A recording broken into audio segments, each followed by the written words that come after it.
Hello bachcho, let's read this question. The question says, in the equation SnCl2 plus 2HgCl2 gives Hg2Cl2 plus SnCl4, the equivalent mass of stannous chloride molar mass 190 will be. Option A है 190, option B है 47.5, option C है 95, option D है 154.5. हमें find करना है stannous chloride यानी कि SnCl2 का इक्विवेलेंट मास जिसका मोलर मास क्वेश्चन में गिवन है. इस क्वेश्चन का की कॉन्सेप्ट है to find out equivalent mass from molar mass. To find out equivalent mass from molar मास.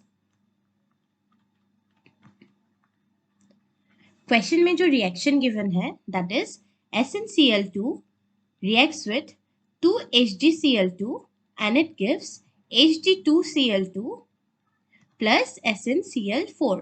अब इसमें अगर हम देखें तो SnCl2 चेंज हो रहा है SnCl4 में, और इस SnCl2 में Sn का जो ऑक्सीडेशन स्टेट है that is +2 and this changes to Sn का +4 oxidation state in SnCl4. So the change in oxidation state of Sn in this reaction will be from +2 to +4. Now molar mass अगर हमें given है तो उस molar mass से equivalent mass calculate करने का formula है equivalent mass is equal to molar mass divided by n factor. Molar mass divided by n factor अगर हम करेंगे then we can find out the equivalent mass of that particular compound. Now what is n factor? n factor को find करने के लिए ऐसे एक reaction में अगर हमें n फैक्टर फाइंड करना है तो हम सिंपली क्या देखेंगे, उसका change in oxidation state. Change in oxidation state जो हो रहा है उस रिएक्शन में that will be the n factor for that particular compound. Now in this case we are talking about SnCl2 that is stannous chloride, और stannous chloride में जो change in oxidation state हो रहा है Sn का that is from +2 to +4. so ये change को हम simply इन ऑक्सीडेशन स्टेट्स के डिफरेंस की तरह एक्सप्रेस कर सकते हैं. so we can find out 4 minus 2 क्योंकि इसमें Sn का ऑक्सीडेशन स्टेट चेंज हो रहा है +2 से +4, तो उन दोनों का डिफरेंस कर लेंगे तो हमें चेंज इन ऑक्सीडेशन स्टेट पता लग जाएगा. So that will be 2.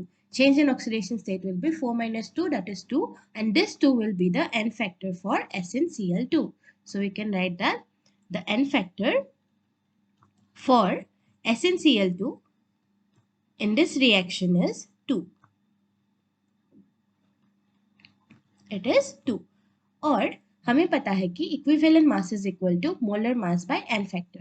Question में गिवन है molar mass is equal to molar mass of SnCl2. Question में गिवन है that is 190.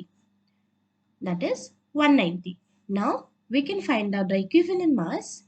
Equivalent mass, this is 190 gram. So equivalent mass will be molar mass divided by n factor. Molar mass given है 190 ग्राम और n factor हमने find out कर लिया SnCl2 के लिए that is 2.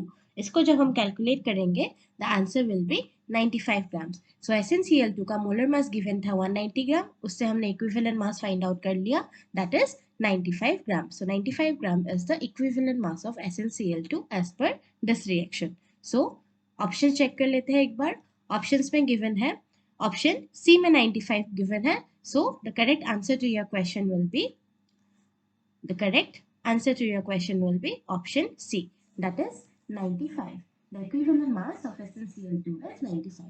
I hope आपको समझ आ गया हो. Best of luck.